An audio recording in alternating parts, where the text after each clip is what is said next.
আজকেও বলছি পুঁতে ফেলবো, পুঁতে ফেলবো। আজকেও বলছি, মরছে কে মুসলমান, মারছে কে মুসলমান, আর গ্যালারিতে বসে মজা নিচ্ছে কে?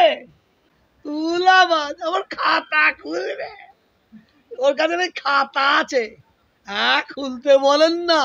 আল্লাহ আল্লাহ তুমি কবুল করে দাও। জুম্মার দিনে তুমি হাত তুলেছে আল্লাহ, সবাই বলো আমিন। খুদার কসম বলছে ওকে ছেড়ে কথা বলবো না, ওকে ছেড়ে কথা বলবো না। শওকতকে যা বলছে এগুলো দিনের খবর, ওর রাতের খবর আমার কাছে আছে। আগে শওকত মোল্লাকে জিজ্ঞাসা করুন তো, ও মুসলমান? আমি আল্লাহকে শপথ করে বলছি, যে যারা বলে গেল সব তৃণমূলের লোক। আবার কিছু ইঁদুর মার্কাকে ছেড়ে দিয়েছে, তারা ও বলতে হাঁপে গেছে, বলতে বলতে হাঁপে গেছে। ফুটবল খেলতে গিয়ে তুমি দর্শককে গাল খিস্তে পারবে? দর্শক ছাড়বে কি বলে? কিন্তু ও যে অত বড় শিক্ষিত আমার জানা ছিল না তো। মুসলিমদের মারপিট করা, তাদের কি বিরুদ্ধে চিঠি লিখবেন যে এদেরকে টিকিট না দেওয়া হয় ভোটে? চিঠি লিখতে হবে না। মমতা ব্যানার্জি ভারতবর্ষের চাণক্য মুখ্যমন্ত্রী, উনি কি জানেন না? মমতা ব্যানার্জি চাই ভাঙড়ে খুনাখুনি হোক, কেন কি খুনাখুনি হোক, যারা রক্ত নিয়ে হোলি খেলে তাদের রাখবে। আর মমতা ব্যানার্জি যদি বলেন না ভাঙড়ে, আর কেন কি কোনো বাংলায় কোনো মানুষের জীবন যাতে না যায়, খুন না হয়, মার্ডার না হয়, তোলাবাজি না হয়, তার মমতা ব্যানার্জি সেইভাবে বিচক্ষণ সুন্দর প্রার্থী দাঁড় করাবে। এটা আমি বলতে পারি। এই যে শওকত মোল্লার সঙ্গে আপনার যে এত সুমধুর সম্পর্ক ছিল, সেক্ষেত্রে এই সম্পর্ক নষ্ট হওয়ার পরে শওকত মোল্লা আপনার বিরুদ্ধে একের পর এক কুমন্তব্য করে আক্রমণ করছে। ওর মাথা কাজ করবে না, ওর প্যারালাইসিস না হয়ে যায়, ওর মাথা কাজ করবে না। আমি শওকত মোল্লার বিরুদ্ধে তো বলিনি, আমি তো শওকত মোল্লার বিরুদ্ধে প্রথম তো বলিনি, ও বলেছে আমার বিরুদ্ধে। কিন্তু ও যে অত বড় শিক্ষিত আমার জানা ছিল না তো। ওই আমেরিকা, ইংল্যান্ড না কোথায় সব বড় বড় ইউনিভার্সিটিতে পড়াশোনা করে শুনলাম। ও অস্ট্রেলিয়ায় নাকি ইউনিভার্সিটি পড়াশোনা করেছে। আমি যে ভাষায় বলেছি যে পুঁতে ফেলবো, আজকেও বলছি পুঁতে ফেলবো, পুঁতে ফেলবো। আজকেও বলছি বাংলার মানুষ পুঁতে ফেলবে, ওকে, ওকে পুঁতে ফেলবে। আব্বাস, নওশাদ আর কাসেম ছাড়া অন্য কোনো হুজুরকে বলুক ওইভাবে। শওকতের সঙ্গে আমার কি? আব্বাস পলিটিক্স করে, নওশাদ পলিটিক্স করে, কাসেম পলিটিক্স করে। দেখেন ও ওকে গালাগালি করছে, একে গালাগালি করছে, ও একে ছোট বড় কথা বলছে, ও একে ছোট বড় কথা বলছে। ওরা বলতে পারে, ওরা ফুটবল খেলতে নেমেছে, ওরা ফুটবল খেলতে নেমেছে, ওরা পায়ে মারামারি করবে। কিন্তু আমার কি? তুমি ফুটবল খেলতে গিয়ে তুমি দর্শককে গাল খিস্তে পারবে? দর্শক ছাড়বে কি বলেন? আপনারা বলেন, দর্শক ছাড়বে কি? আগে না বলো না, ছাড়বে? দর্শক ছাড়বে না। শওকত মোল্লা ও এত বড় মানে কি বলবো, অশিক্ষিত, এত বড় অশিক্ষিত। ও আমার বাপকে গালাগালি করেছে, ও আমার মাকে গালাগালি করেছে, ও আমার চাচাদের গালাগালি করেছে, ও আমার দাদুকে গালাগালি করেছে। খুদার কসম বলছে ওকে ছেড়ে কথা বলবো না, ওকে ছেড়ে কথা বলবো না। শওকত মোল্লা যদি বাঁচতে চাই, ওকে দিনের বেলায় ফুরফুরা শরীফে এসে দাদা হুজুরের মাজারে ওকে মাপ চাইতে হবে। 5 হুজুরের মাজারে মাপ চাইতে হবে, ছোট হুজুরের মাজারে মাপ চাইতে হবে। ও দাদা হুজুরকে গালাগালি করেছে, দাদা হুজুরের দিকে আঙুল তুলেছে, 5 হুজুরকে গালাগালি করেছে। তুই আব্বাসকে বলগে যা, নওশাদকে বলগে যা, তুই কাসেমকে বলগে যা। তুই তার মুরব্বী দাদা হুজুর কেন বললি? ভাঙড়ের মানুষ, ক্যানেগের মানুষ আমাকে বলে গেছে, হুজুর আমাদের রেশন কার্ড করে দেয়নি, এই কাজটা করে দেয়নি, সই করে দেয়নি, আমাদের উপর জুলুম করে, সব সহ্য করেছি আমরা এবারে দাদা হুজুরকে কতটা ভালোবাসি তার প্রমাণ দেবো। 5 হুজুরকে কতটা ভালোবাসি তার প্রমাণ দেবো। আমরা সব সহ্য করতে পারি। ভাঙড়ের দাদা হুজুর 5 হুজুরকে বেলা মুড়িদ মুতা কেন্দ্রে বলছে, মহিলারা বলছে হুজুর হুজুর, দাদা হুজুরের বদদোয়া লেগে গেছে, দাদা হুজুরের বদদোয়া লেগে গেছে। হুজুর আমরা সব সহ্য করেছি, এ সহ্য করবো না, এর জব শওকত মোল্লা পাবেই পাবে। আবার শওকত মোল্লা, আমি এইসব বলছি তো, আবার কিছু ইঁদুর মার্কাকে ছেড়ে দিয়েছে। তারা ও বলতে ও তো হাঁপে গেছে, বলতে বলতে হাঁপে গেছে। ও আবার কিছু মালকে ছেড়ে দিয়েছে, তোরা বল তোরা বল। ওদের কথা আমি জবাব দিই।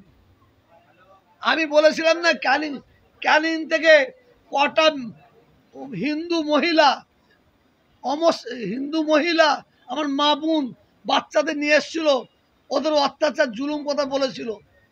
আবার ও বলছে এটা মিথ্যা কথা। ও আবার এক জায়গায় বলছে এটা মিথ্যা কথা, যদি একটা দেখাতে পারে আমি পার্টি করা ছেড়ে দেবো। আর আমিও জুলফিকারের বেটা একভাবে জন্ম হয়ে বলছি, আমি সেই মেয়েগুলোকে নিয়ে এসে দেখাবো দেখাবো দেখাবো।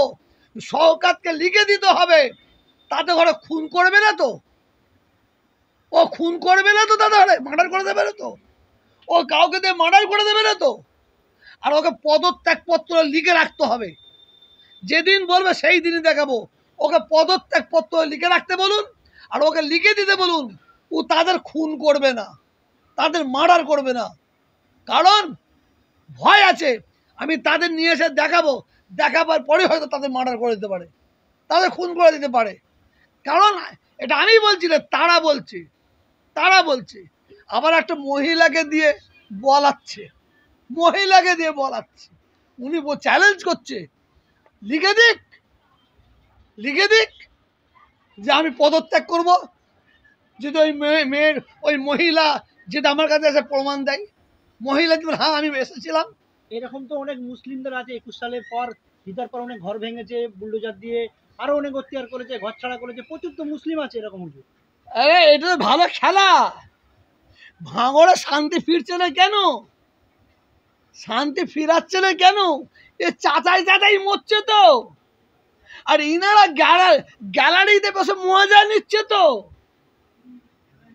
মরছে কে মুসলমান, মারছে কে মুসলমান, আর গ্যালারিতে বসে মজা নিচ্ছে কে? কিন্তু গ্যালারিতে বসে মজা নিচ্ছে ব্রাহ্মণরা মজা নিচ্ছে। হ্যাঁ, আমি কোনো জাতকে নাম ধরে বলবো না, মজা নিচ্ছে সারা বাংলায়। আজকে বাংলায় এই সরকার দাঁড়িয়ে আছে এই মুসলমানদের অবদানে, আর সেই মুসলমানদের নিয়ে ফুটবল খেলবে, এ হতে পারে না।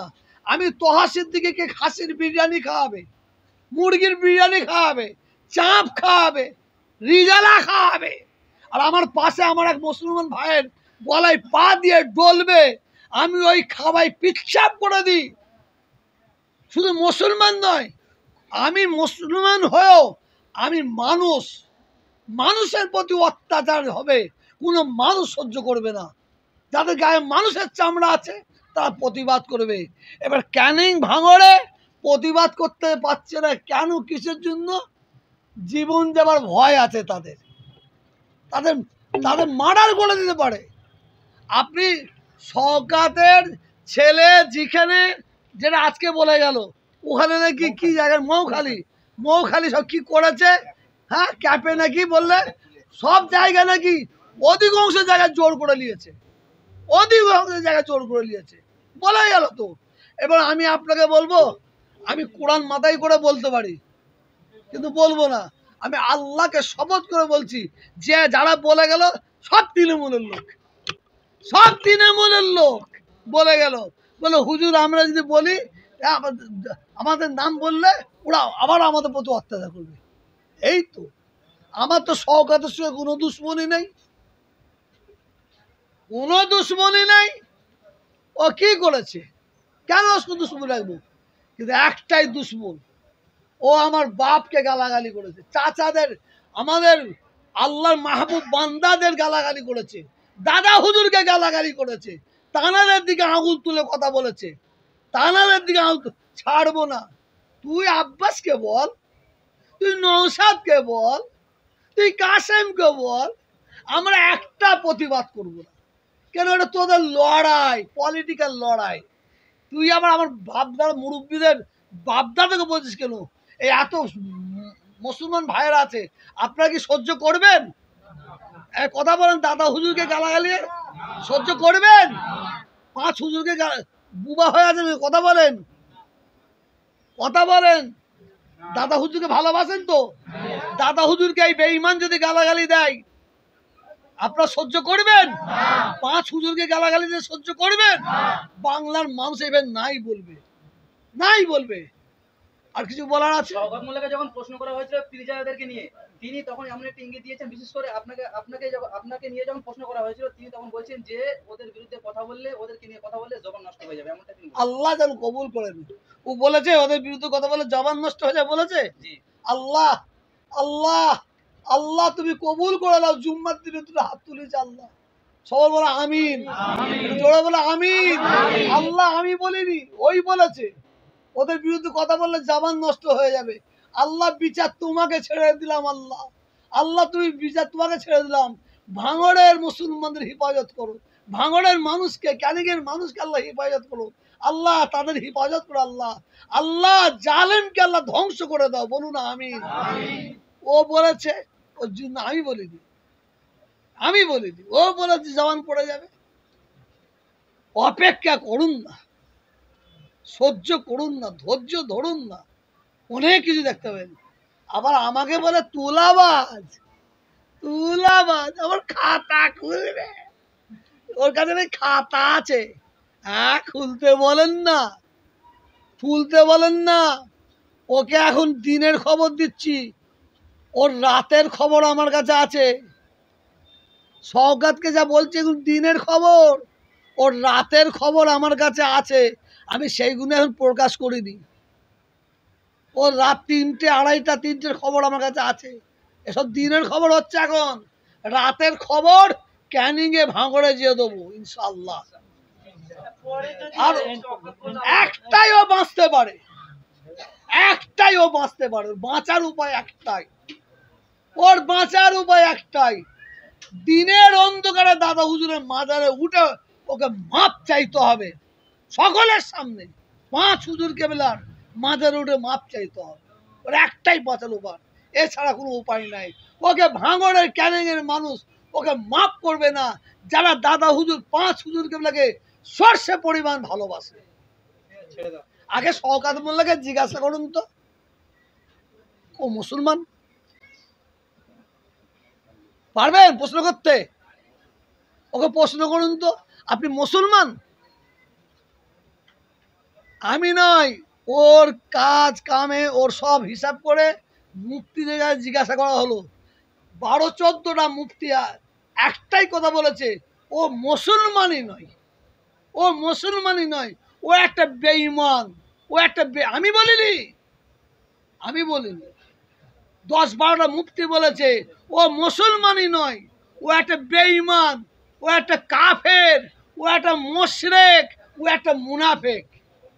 ও যে কাজ করেছে সেই কাজের পরিপ্রেক্ষিতে ও কাফের হয়ে গেছে, ও মুশরিক হয়ে গেছে, ও বেঈমান, ও মুনাফিক। আর ওই মুনাফিকের 10 টাকা নিয়ে যদি কেউ মসজিদে দেয়, না যায় হারাম।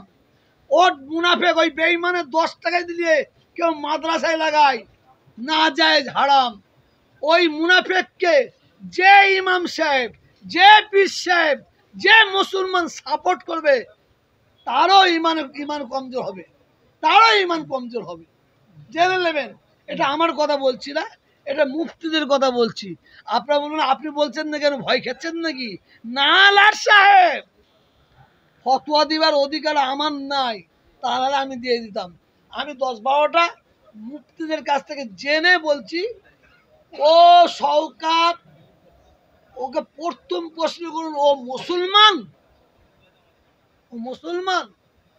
যান, আর কিছু বলেন না।